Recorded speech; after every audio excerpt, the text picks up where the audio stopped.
Can you guys see my screen?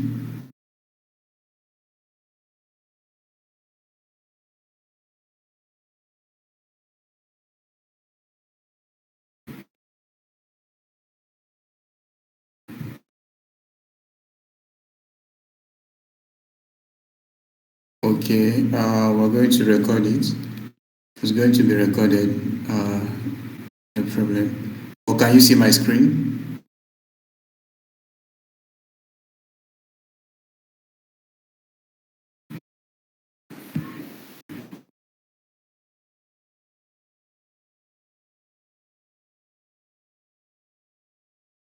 Okay. So this is the last part of what we did in the last class. So if you went through the video that was released for you guys to watch, I think this is what we did in that video tutorial basically. So we just created a simple cron operation using Express and Node.js. So, but we didn't link it to a database. Rather, we used a mock data, which is just an in-memory data, which is this. So in today's tutorial, I'll just be introducing you to something known as a Postman. So Postman is just a tool. Okay, let me open mine here. This is basically my Postman. So Postman is a tool for you to test your back-end application. So I'm coming. Let me head over to here and show you. Search for Postman. So when you search Postman on the net, so this is basically Postman. So all you're going to do is Postman is free, though it has a paid version.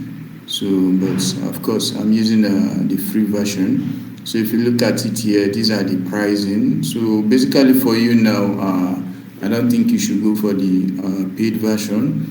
So the free version should be enough for whatever you want to do for your learning purpose. Even when you start developments, it's to some extent that you might go for the paid version. So I advise you sign up for Postman. So once you sign up for Postman, what you're going to do is you download Postman.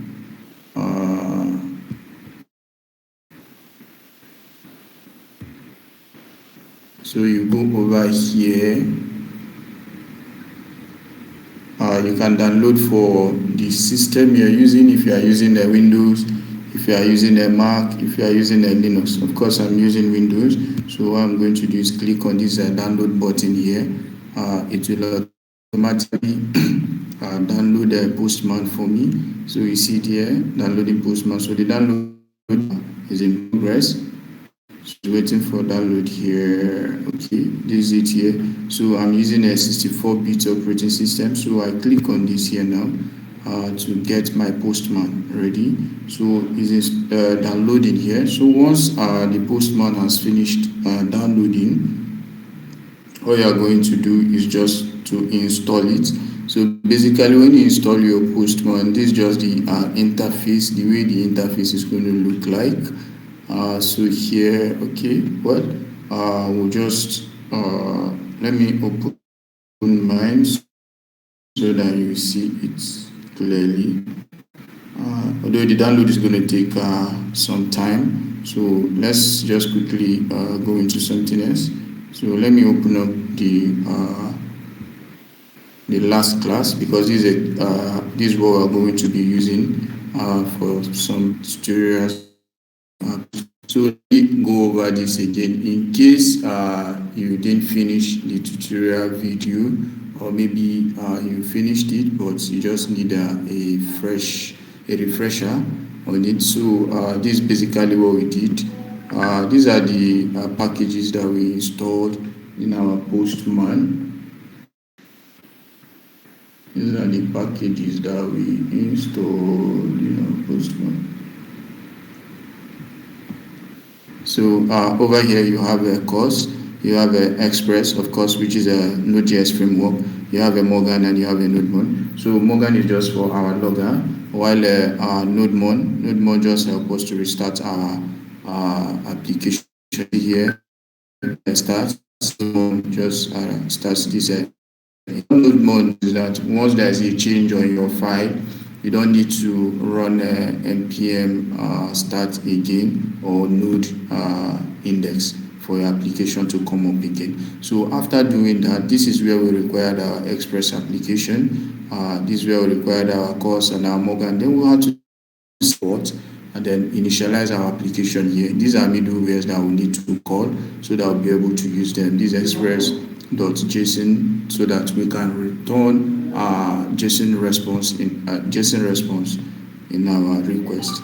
So this is the dummy data we are using. We just have three students: Mary, Pope Francis, and John Doe.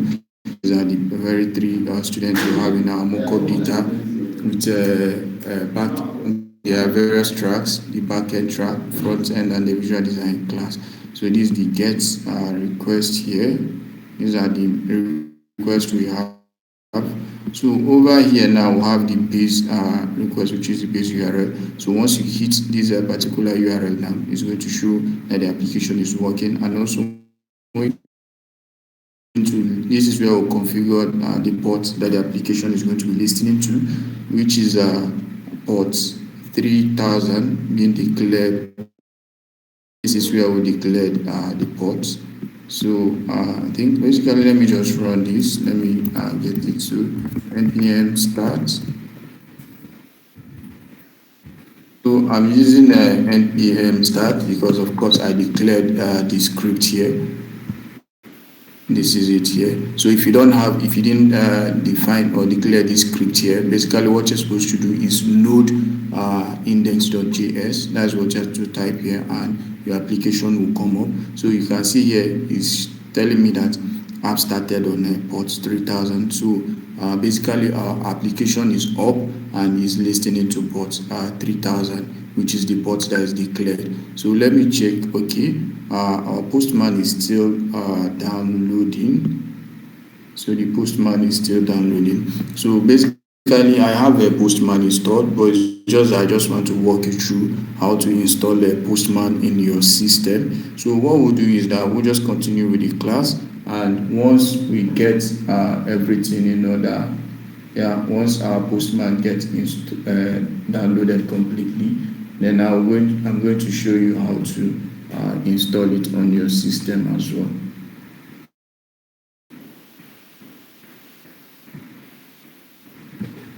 So let me head over to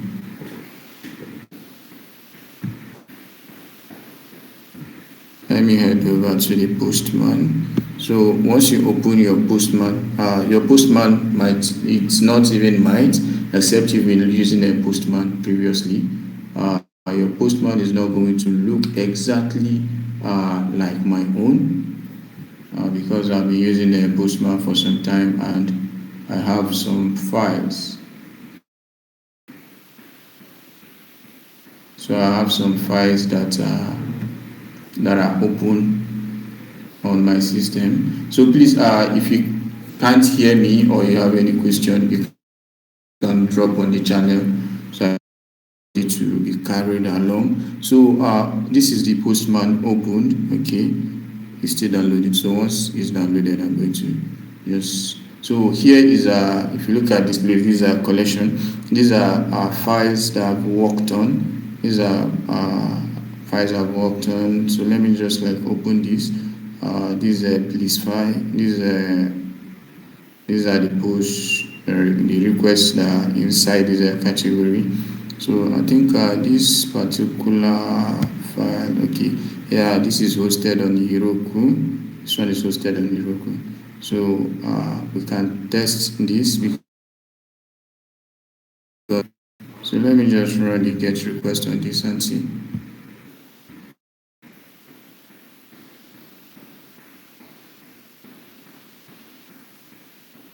So okay, you see, it returned with the status of 200, which is okay. So let's look at it and see what it returned. Okay, so basically it returned a response to us. So this is a response that it returned. So here you see this where our response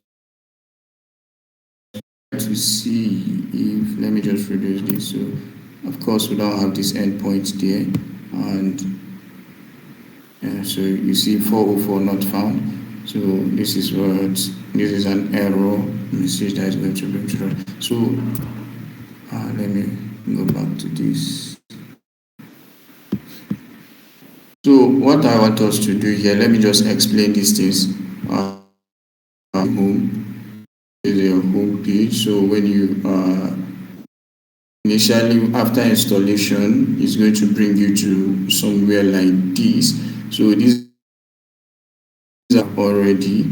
So this is my personal workspace. These are a workspace that I'm working with. This is my team workspace. So I think I won't be opening this for confidential reasons. So these are the workspaces here. You click here, you're going to see your workspaces. These are the workspaces that I belong to. So these are API network. This report explore. So if you want to create a new work, this here, when you click on this place, you give it a name. If you need a summary, you can add the summary here. So if it's a personal, so this is the visibility. This is where you decide if it's going to be just for you or something you can share with someone. You can click here, personal. So it's only you that can access it. So if you try to make this private now, only invited member make this private. So if it's team, so all team members, you choose it to be a team. So with this now, you can invite other people to take part in it as well.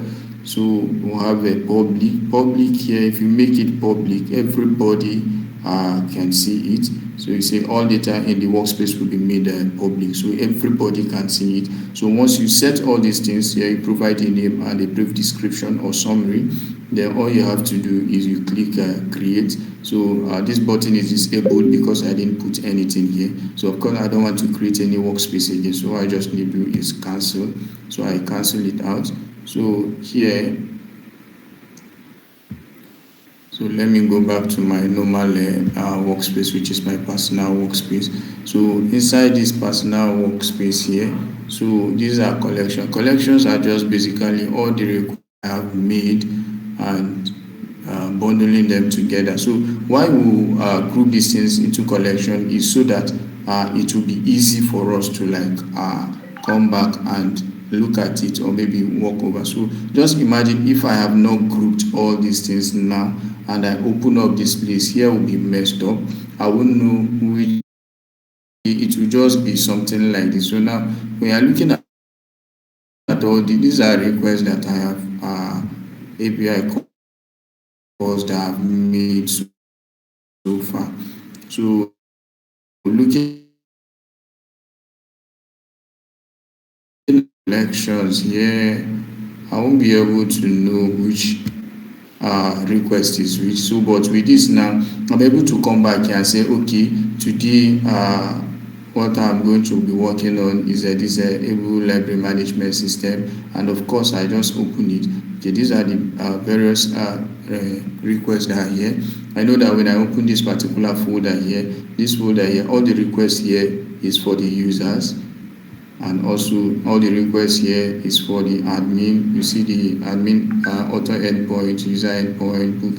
So these are the endpoints that are relative, just specific to this particular admin. So that's just it. So let's just dive into it. So we have here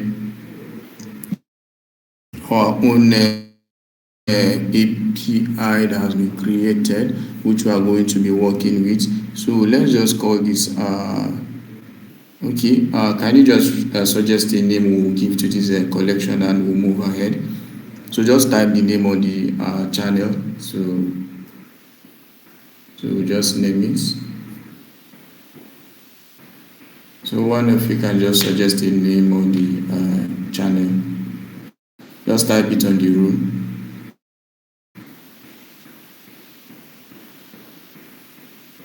if you can hear me and you are following, just type my name on the channel. Okay, Perpetua is typing.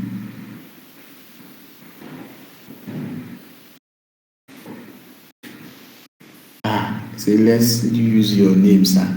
Okay.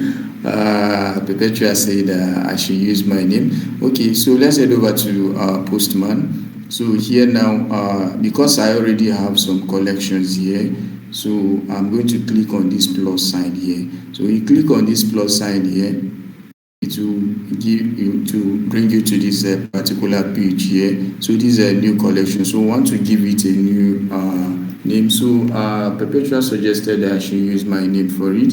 Okay, so we're going to call this particular collection, let's call it Pope Francis.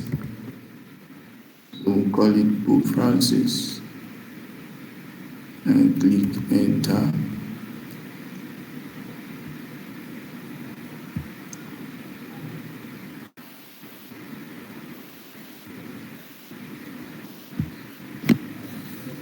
So already you see that the name is here, Pope Francis. So we've created our collection. Let me just close this here.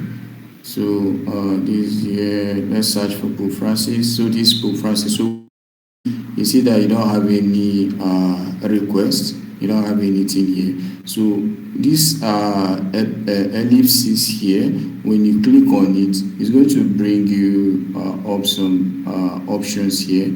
So here you can choose to add a folder. So if you want to have your APIs in different folder, so you can, okay, let's see, or add another folder. So you can give the folder a name. Let's see, okay, let's just say get request folder.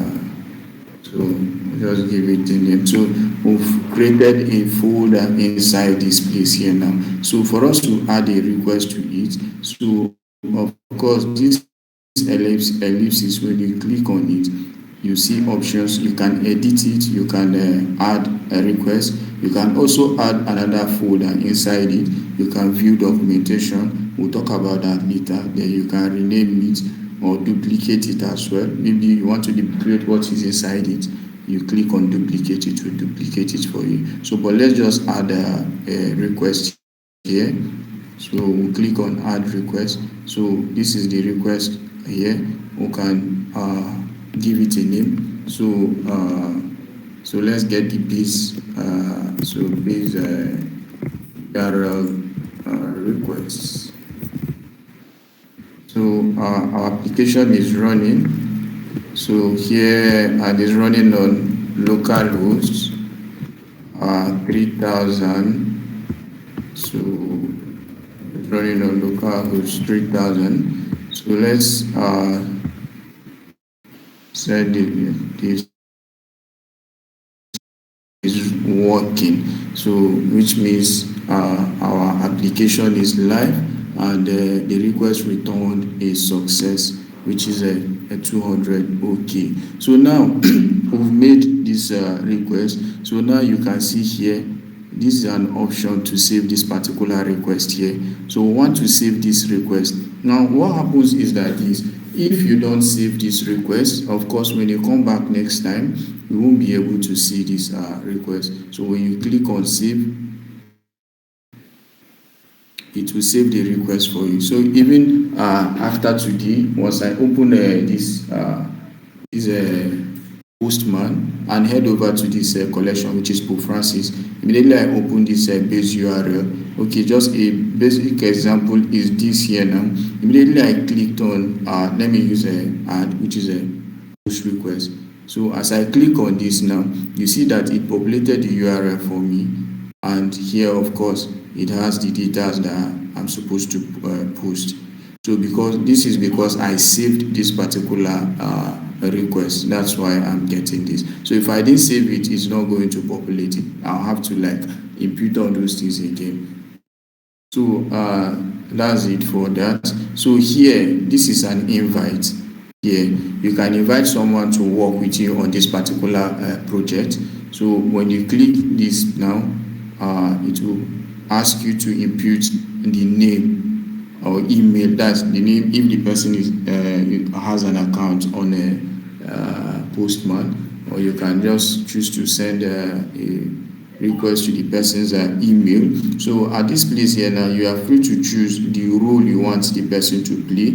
If you want the person to be an admin, if you want the person to be editor, this is okay. Let me see. I'm sending to this. Let's see. It's not going to work. It's not going to work. That's the same name. So let me use this email.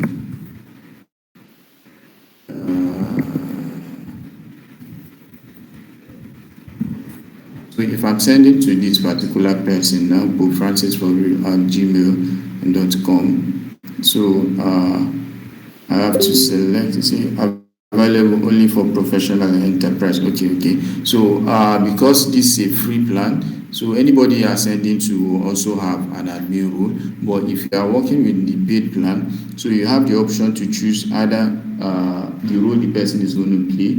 If the person is just going to be an editor or a viewer, someone who just view your request. So you see, it has added it. So if I click on send here, the invitation will be sent to Pope Francis. So once Pope Francis receives this and clicks on it, you'll be able to access this Postman workspace and this collection. So basically, those workspaces you see, maybe later.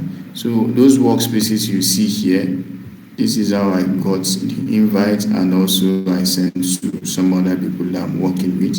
So that's how basically you add people to your team so that they can collaborate with you. So what Postman does is that it makes it easy for multiple people to work and collaborate on their API. So now we'll have this. Now there's one good thing about Postman. So with this here now, is okay, no, this. So here now, look at this place here now, this code section. So once you click on this here now, you see you can generate the code, but this is basically for those working on front end. So if you've tested the API and it's working properly, maybe you want to integrate it in the front end, you can come here basically and copy the code here, and it will still give us the same request. It will still give us the same response. So here you have the choice of selecting which language you need the request to be on. So if you need it in C#, you get it is in C# code. All you just need to do is copy this and paste in your C# code. This Go. This basic HTTP request. This for Java. If you want to use a browser fetch, you click here. So this is the browser fetch for it. So with browser fetch, you still get the same thing. So that's it for here for this particular code. So this comment. So maybe you notice any error on this. Maybe the response is not okay by you. So while collaborating, you can add comments. Okay, let's see. Okay, let's change the response message. Okay, let's say, okay, kindly use another response message. So, and I click on add the comment. So now this is the comment I've added to this particular request, which is the base URL here. So once you are collaborating with someone on API, you have the comment section here where you can always comment on any of the endpoints you want to add comments to. So let me close this up. So that's being said, so now the Postman has downloaded. So this is it. So for you to install it, all you just need to do is just for you to double click on it.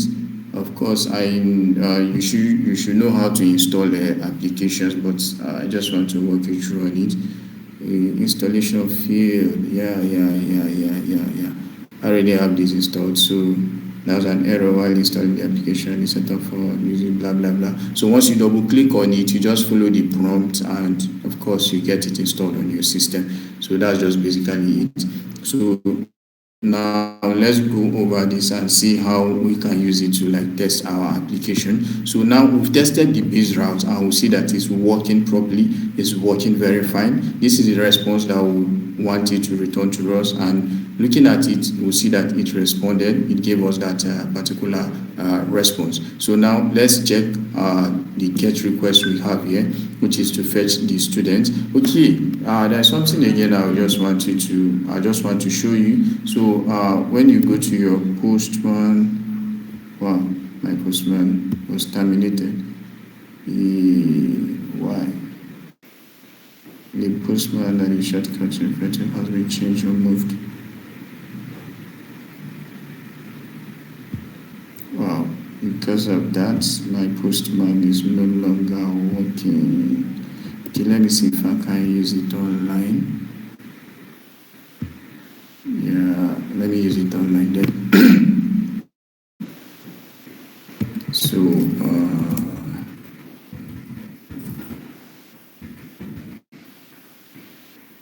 because the application was on and I tried to install another, so it's probably the one I have.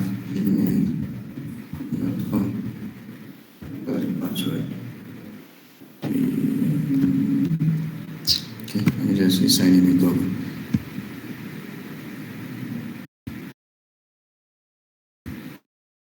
I can't remember my password anymore.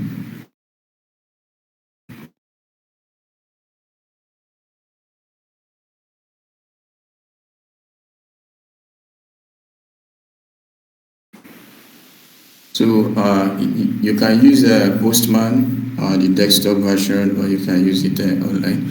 So it's trying to load the online version for me so that I can use. So one good thing about Postman is that it will always sync whatever you have. So this is it. Let me see. Okay, this is the Pope Francis we just created. So this is the request we did initially. So let me take this out. Let me take this off here and remove this. So this is a request we created previously. So let me go back to this. So I want us to make a request to this particular URL so that we'll be able to fetch the students, the registered students. So, but there's something I want to also show you, how you can add a variable. So you can set this as a variable. So let's click on this now. So we say set as a new variable. So what's the name? We'll now see base URL. So we'll set the school. So now we'll select collection. So this will be for the collection. So we'll say set. So this becomes a base URL. So instead of you typing having to type it all the time, so we'll have slash students. So we'll just have slash students and create a new request. So let me add a new request here. So we are adding a new request, which is get request get all students. So here we now have base, so these are base URL, then slash students. Hit this route. Now we should be able to return all our students for us. So let me see. Postman desktop agent. Shit. So I need to use Postman desktop agent. So the reason is because this thing is running on the local host. So that's why. think.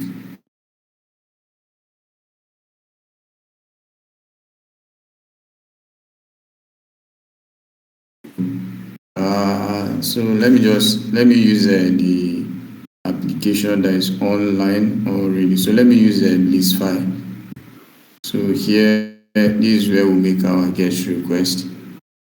So basically, once you make your get request, it's going to return your response for you.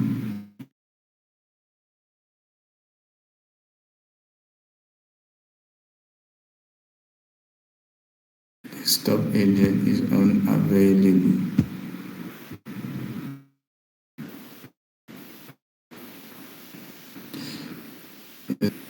Yeah, that's because I already have the desktop app installed in my system. So that was why it's giving that little error. So, but so far, I guess you are following me in what I'm showing you. So let's just hold on while it's installed. So, like for the endpoints we've created here, do you have any question? Create an endpoint if you are asked to create an endpoint.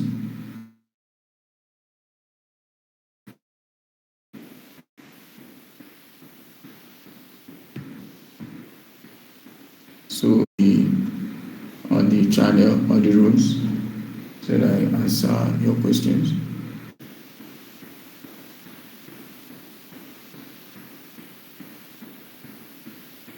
While we wait for the desktop agent to install.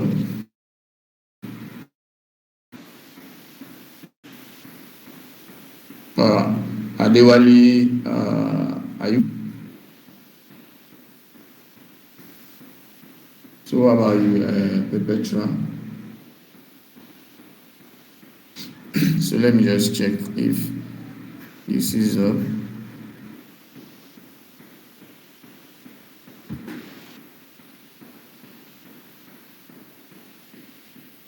So please just exercise patience while the desktop agent installs. Okay. So Adewale, I see the endpoints. Do you have any question on that? So if there's any question on it, let me quickly go over it. So my Postman, my desktop Postman has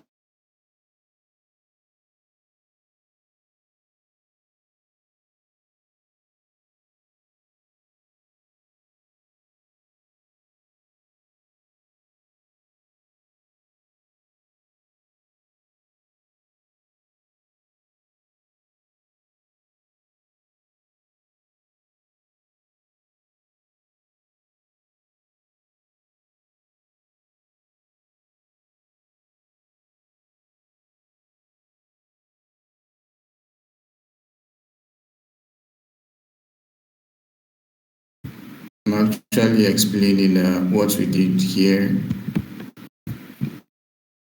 So at this particular place here, we're trying to make sure that no user registers twice on the system. So when we get the data from this, so we are using their email as a primary field here. So we'll now check if there is because normally you don't have two people using the same email. So that's why we are filtering with the email. So once we have your email in the database, it means that yeah, you've already registered before. So and if you are trying to register again, we'll send you an error message saying user already exists. So here we'll return a 400 which is a bad request. That's the status code we return with the error message user already exists.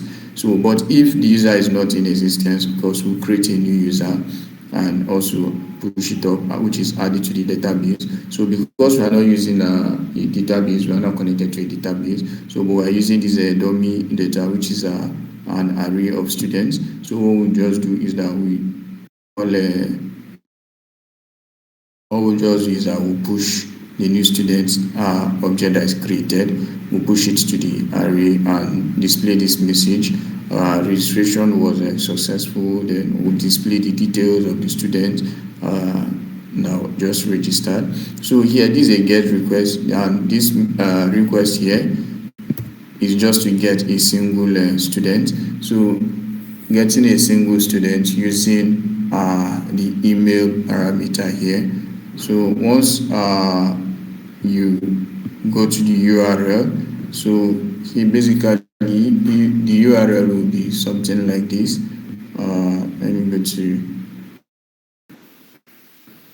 Let me go to this. So the URL will be something like this.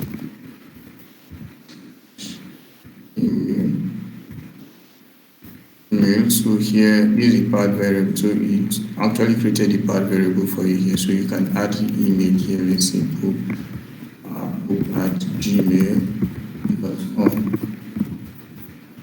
So and when you hit your route,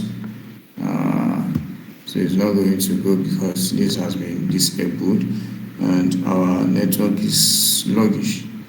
So with this now, once you hit the route here, it will hit this particular route, and you see we are getting the email here from the query parameter. So now this is the query here, and this email here now will be a parameter to that particular query. So we'll destructure and get it here. So once we get the email here, what we'll do is that we're going to look through the database and see, is there any user that has this particular email? And if we have a user with that particular email, we'll return its data. If we don't have, we'll return a 404, which is not found, and we'll tell you that the user is not in existence, or we don't have such user in our database. So also, we can choose to update when you want to update the particular user. So I decide to use an ID here just to illustrate to you how you can use either email or the ID in your request. So just the same principle, the same approach here. So we are destructuring it from the same request parameter. So here I just did a console log just to be sure that I got the ID. So this is the request body. So the reason we used this here now is because we want to update a user and that is in the database. We don't want to update a user that is not in the database. So you have to use either the ID or the email to get that particular user. So now I had to search the database to get a user whose ID corresponds to the ID that was passed as a parameter. And once I get that particular user, all I'm going to do is just to update the person's data, or update its email, his name, and the track the person wants to upgrade to. Then we'll send a response that it has been done successfully. And if we can't find that particular user, we'll return the 404 error message telling you that the student was not found on the database. So also for the delete request, the delete request also doesn't have a body, just like the get request. So what we'll do is that we'll take the email or probably the ID and search for that particular user. So but because we are using array, so I decide to use the splice method. So the splice method of array to remove it. So this is the index, which is the starting point, and this is the number of items I wanted to remove. So I'm telling you that at this particular index, so of course I got the index from filtering the array here. So I filtered it to get using the array.findIndex. So I found the index with the email address. So I use the index as a starting point for this splice, then removed one, which is that particular person, then returned this particular message here. But of course, there's something I didn't capture here. So in a situation where the person is not found, So of course you're supposed to return an error message. So if you've gone through this, I expected that you would have asked that question when I asked you to tell me challenges or maybe the things you observe while you studied these things. So let me see if our postman, uh, so network is bad and it failed.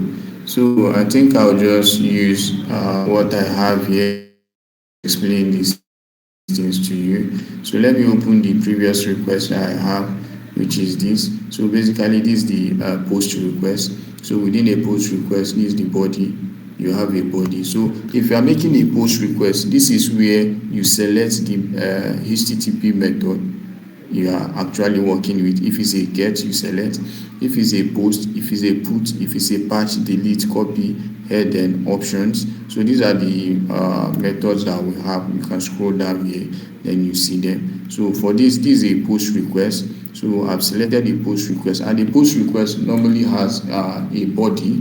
So this is the body. So within the body here now, if I click this none, if it doesn't have a body, it will by default, once you create any post request, the body is going to be none. So but if you want a form data, of course, so form data here you can add here. So for form data here, that's when you are maybe making upload or something. So you can choose your file here if it's a file. So here it gives you options to select the file that you want to upload. So definitely it's supposed so once you click this place now, it's supposed to give you open up your system so that it will allow you to upload the file. But I can't do that because of the desktop agent that is not responding in my own system. So I can't do that for now. So we'll have XML. This is a form URL encoded, so you can choose to use that as well. Or maybe you want to use raw data. So for this raw data, once you select it, you have options here to choose from. If the raw data you are supplying is in text format, is in JavaScript format, is in JSON. But of course, since you are building a RESTful API, you return JSON, use JSON most times, basically. But with RESTful API, there's something we'll call a content negotiation, which is on the header aspects. So here now, let me just explain these things here. So this is a parameter. So if this place, so let me use a get request. So if you want to add a parameter to this now, maybe you want it to filter, you can add a parameter here. Let's see ID. So once you have this now, then you can add the value. Let's see ID of 12. So you can also add as many query parameter that you want. So you see that it has already added it here now as a query parameter for me. So but if I want to remove it, the only thing I'll just do is to uncheck this here now. So it will remove the query parameter for me here. So we'll have an authorization also. So when you select this authorization, then you select what kind of authorization are you trying to pass in. Is it an API key? Because basically once you start working with the APIs, maybe you are trying to make API call. Let's say you want to get something from let's say GitHub. You have a key, you have an API key. Like okay, you want to use Facebook API, you have a key. So this is where you can actually input the key. When you select here now, it will give you option to add the key value. So these are the keys here. You add your key, you add the value. So add to where you want to add it to. Is on the header, is on the query parameter, because some keys you add them to the query parameter. So once you select API key, you select where you are going to add it. So this space here now is where you add the key itself. That's the name of the key. This is where you add the value. So if you've selected token bearer. Of course, if you are using a JWT, so token is going to be generated. So if you choose this, you're going to put your token here, so that that's that has to do with authorization. So when you are trying to log in a person, although we'll talk about that in our next class, authorization. So these are basic oaths. These digest or these oaths 1.0, 2.0. So these are the very authentications that will have if it's AWS signature. So whichever one you want to use, all you just do is when you select it, you add its key. So now this is your headers as well.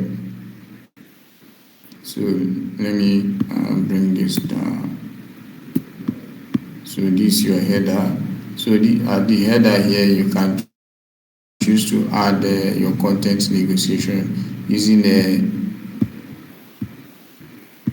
you can add your header descriptions, your content negotiation. If you wanted to return so you just basically you have a key description listing. So here we'll have the body. Of course, I've explained this body. So we'll have the pre-request script. So what this pre-request script does here, so even when looking at this place here, it tells you that pre-request scripts are just written JavaScript and they run before a request. So if there's any code you want to run before the request is being sent, so you can add that particular script here. So this is also a test script too. So what the test runs immediately after the response is retrieved. That's when the test runs. So here is just basic settings. Maybe you wanted to have your SSL certificate, you want to add it on. This is automatic follow redirect. So these are just basic settings that you